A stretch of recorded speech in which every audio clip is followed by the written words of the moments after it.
السلام عليكم ورحمة الله وبركاته. الحمد لله رب العالمين والصلاة والسلام على رسول الأمين وعلى آله وصحبه أجمعين. أعوذ بالله من الشيطان الرجيم. بسم الله الرحمن الرحيم. وإذا ضربتم في الأرض فليس عليكم جناح أن تقصروا من الصلاة إن خفتم أن يفتنكم الذين كفروا إن الكافرين كانوا لكم عدوا مبينا. گزشتہ درس میں آپ حضرات کے سامنے سورۃ النساء کی اس آیت کے متعلق نماز قطر کے مسائل کو آپ حضرات کے سامنے پیش کیا گیا.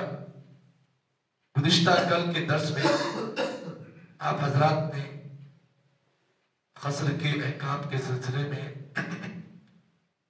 کچھ باتیں بیان کی اور کچھ باتوں کا ہم نے سنا.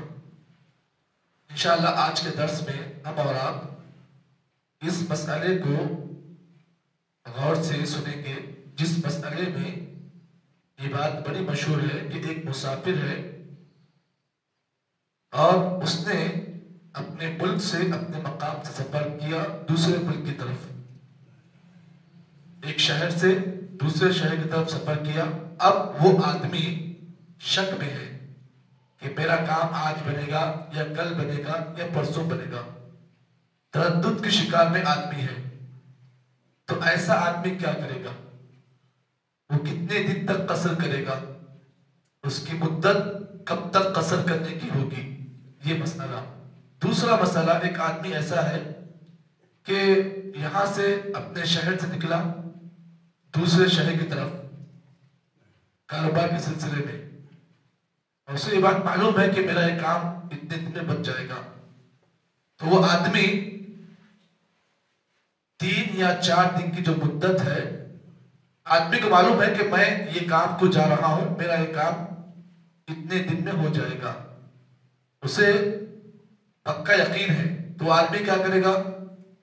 جب تک اس کا کام بن جائے وہ آدمی وہاں پر رہ کر اتنے دن تک قصر کرے گا. لیکن ایک آدمی ایسا ہے، تردد ہے، اس کو شک ہے کہ میرا کام بنے گا یا نہیں بنے گا، بنے گا تو کب بنے گا. تو تردد کی حالت میں آدمی کے لیے یہ مسئلہ ہے کہ وہ آدمی کتنے دن تک قصر کرے گا. یہ مسئلہ بڑا اہم ہے. اس سلسلے میں امام بخاری رحمہ اللہ نے اپنی کتاب صحیح بخاری میں ایک باب باندھا ہے، باب یقصر اذا خرج من موضعه. امام بخاری جو صحیح بخاری کی جو مؤلف ہیں، انہوں نے باب باندھا ہے اس بات کا بیان کہ آدمی اگر اپنے مقام سے اپنے گاؤں سے نکلے کس کام کے لیے، کسی بھی کام کے لیے، تو وہ آدمی اس کو تردد ہے، اس کو شک ہے، تو آدمی کیا کرے. اس سلسلے میں امام بخاری نے یہ بات لکھی، وَإِذَا قَامَ بِبَلَدٍ مُتَعَدِّدًا خَصَرَ إِلَى 20 يَوْمًا. امام بخاری نے یہ بات لکھی ہے اپنی کتاب میں کہ کوئی مسافر ایسا ہے، اپنے شہر سے نکلا شک کی حالت میں کہ میرا یہ کام کب بنے گا نہیں معلوم ہے، شک ہے. تو وہ مسافر کیا کرے گا؟ وہ مسافر خَصَرَ إِلَى 20 يَوْمًا، وہ 20 دن تک قصر کرے گا. تو اس کی مدت کتنی ہے؟ 20 دن کی ہے. تو یہ مسئلہ امام بخاری نے بالکل واضح کر دیا کہ کوئی آدمی ایسا ہے کہ اپنے مقام سے اپنے ملک سے نکلا ہے، اسے نہیں معلوم کہ میرا کام کتنے دن میں بنے گا، تردد میں ہے، شک میں ہے.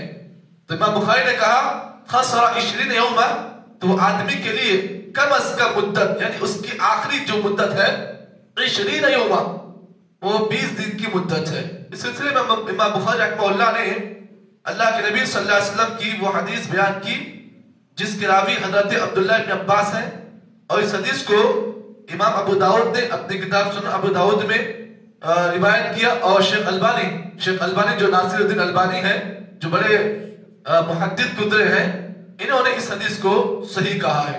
راوی حدیث حضرت عبداللہ بن عباس ہیں، فرماتے ہیں کہ جب اللہ کے نبی صلی اللہ علیہ وسلم نے لما خرج النبی صلی اللہ علیہ وسلم، جب اللہ کے نبی صلی اللہ علیہ وسلم نے مکہ کو فتح کیا تو آپ صلی اللہ علیہ وسلم وہاں پر 19 دن تک قیام کیا. کہاں پر؟ مکہ میں. جب اللہ کے نبی صلی اللہ علیہ وسلم مدینے سے نکلے مکہ کو، کیوں نکلے؟ مکہ فتح کرنے کے لیے. تو آپ صلی اللہ علیہ وسلم نے وہاں پر تقریباً 19 دن تک قیام کیا. کہاں پر؟ مکہ میں. اس دوران آپ صلی اللہ علیہ وسلم نے جتنی بھی نمازیں پڑھی سب قصر کے ساتھ پڑھی اور کہا نحن اذا سافرنا فاقمنا 19 قصرا وان زدنا اتممنا. اللہ کے نبی صلی اللہ علیہ وسلم نے یہ بات بیان کی. کہا اگر ہم لوگ سفر کی حالت میں رہتے تو 19 دن تک آپ نے قیام کیا اور قیام کے دوران آپ نے فرمایا اگر اس سے زیادہ اگر ہم ٹھہرتے اتممنا تو ہم پر واجب ہوتا کہ ہم نمازوں پوری پڑھیں. تو معلوم کیا ہوا؟ سنن ابی داؤد کی اس روایت سے یہ بات معلوم ہوئی کہ اللہ کے نبی محمد عربی صلی اللہ علیہ وسلم جب مدینے سے نکلے مکہ کو، کیوں نکلے؟ مکہ فتح کرنے کے لیے. تو آپ صلی اللہ علیہ وسلم جتنے دن مکہ میں رہے 19 دن تک جو آپ وہاں ٹھہرے، تو راوی حدیث کہتے ہیں عبداللہ بن عباس نبی اکرم صلی اللہ علیہ وسلم نے وہاں پر 19 دن تک آپ نے قصر کیا. اس کے بعد آپ صلی اللہ علیہ وسلم نے کیا کیا؟ نمازوں کو پورا آپ نے پڑھا ہے. اس سلسلے میں ایک اور روایت بھی آپ کے سامنے پیش کر دوں جسے امام ابو داؤد نے ہی روایت کیا اور یہ حدیث امام ابو داؤد نے کتاب الصلاۃ میں روایت کی ہے اور اس حدیث کو امام نووی رحمہ اللہ نے جو صحیح مسلم کے شارح ہیں امام نووی رحمہ اللہ انہوں نے اس حدیث کو صحیح کہا ہے. راوی حدیث حضرت جابر بن عبداللہ رضی اللہ تعالیٰ عنہ ہے. فرماتے ہیں نبی اکرم صلی اللہ علیہ وسلم نے جب تبوک کو فتح کیا، تبوک مقام تبوک جو ہے آپ صلی اللہ علیہ وسلم نے جب تبوک میں فتح کیا آپ صلی اللہ علیہ وسلم نے، تو وہاں پر آپ صلی اللہ علیہ وسلم نے 20 دن تک قیام کیا اور آپ صلی اللہ علیہ وسلم نے 20 دن کے اس پیریڈ میں آپ نے وہاں پر نمازوں کو قصر کیا. چلیے تو مسئلہ بالکل واضح ہو گیا. دونوں حدیثیں آپ کے سامنے بیان کی گئی. پہلی حدیث سنن ابی داؤد کی راوی حدیث عبداللہ بن عباس اور دوسری حدیث جو آپ کے سامنے بیان کی گئی وہ جابر بن عبداللہ ہے اور اس حدیث کو امام نووی رحمہ اللہ نے صحیح مسلم کے اندر اس حدیث کو صحیح کہا ہے. یہ دونوں حدیثیں اس بات کا ثبوت دیتی ہیں کہ اگر کوئی آدمی مسافر ایسا ہے کسی مقام میں گیا اسے شک ہے کہ میرا یہ کام بنے گا یا نہیں بنے گا، تو آدمی جب تک وہاں پر رہے گا تو آدمی وہاں پر نمازیں قصر کرتا رہے گا. یہ اللہ کے نبی صلی اللہ علیہ وسلم کا واضح مسئلہ ہے.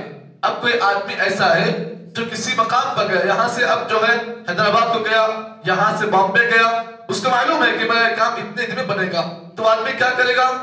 اپنے کام کے بننے کے حد تک وہ آدمی جو ہے قصر کرے گا. اس کے بعد جب کام بن جائے گا وہ آدمی کا تو وہ واپس اپنے مقام کی طرف آئے گا، اور لیکن وہ اس مقام پہ جہاں پر رہے گا اتنے دن تک وہ آدمی جو ہے نیت کر لے گا کہ میں 4 دن میں کام بنے گا. جی تو 4 دن تک وہ آدمی کیا کرے گا؟ نمازیں قصر تک پڑھتا رہے گا. اس کے بعد اگر وہ آدمی کا کام نہیں بن رہا ہے تو پھر وہ آدمی کیا کرے گا؟ وہاں پر مقتدی جو لوگ ہوں گے، جو وہاں کے مقامی جو لوگ ہوں گے، ان کے ساتھ وہ آدمی جو ہے مکمل نمازیں پڑھے گا. یہ راجح مسئلہ ہے اس سلسلے میں. اب رہا اس سلسلے میں علماء اکرام کے اندر اختلاف ہے. ائمہ اربعہ ہیں، امام ابو حنیفہ، امام اور بھی جو ائمہ ہیں، امام مالک، امام شافعی، امام احمد ابن حنبل، ان چاروں ائمہ میں اس سلسلے میں اختلاف ہے. لیکن راجح قول اللہ کے نبی صلی اللہ علیہ وسلم کی جو حدیثیں جو میں نے آپ کے سامنے بیان کی ہیں وہ راجح حدیثیں ہیں. اگر میں ہر ایک کے اقوال آپ کے سامنے پیش کر دوں تو بات لمبی ہو جائے گی، اسی لیے میں نے ان چاروں کا نام لیا اور ان چاروں میں سے کسی کا بھی قول اللہ کے نبی کی حدیث کے موافق نہیں ہے، بلکہ سب کے قول الگ الگ اپنے علم کے اجتہاد کے مطابق ہے. ہمیں اور آپ کو چاہیے کہ نبی اکرم صلی اللہ علیہ وسلم کا عمل ہمارے نمونہ ہے، اور آپ کا جو عمل جو اللہ کے نبی صلی اللہ علیہ وسلم نے مکہ کے اندر کیا، مکہ فتح کرتے وقت جو آپ نے کیا، وہ ہمارے لیے اسوہ ہے، نمونہ ہے. کیونکہ لقد کان لکم فی رسول اللہ اسوۃ حسنہ، کیونکہ اللہ کے نبی کا ہر عمل ہمارے لیے نمونہ ہے.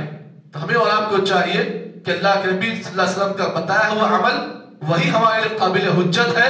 اب رہا ائمہ کا مسئلہ، ہر ایک اپنے علم کے مطابق اجتہاد کرتے ہیں، لیکن اگر ان کا اجتہاد اللہ کے نبی کی حدیث سے اگر ملتا ہے تو وہ اجتہاد ہم قبول کریں گے.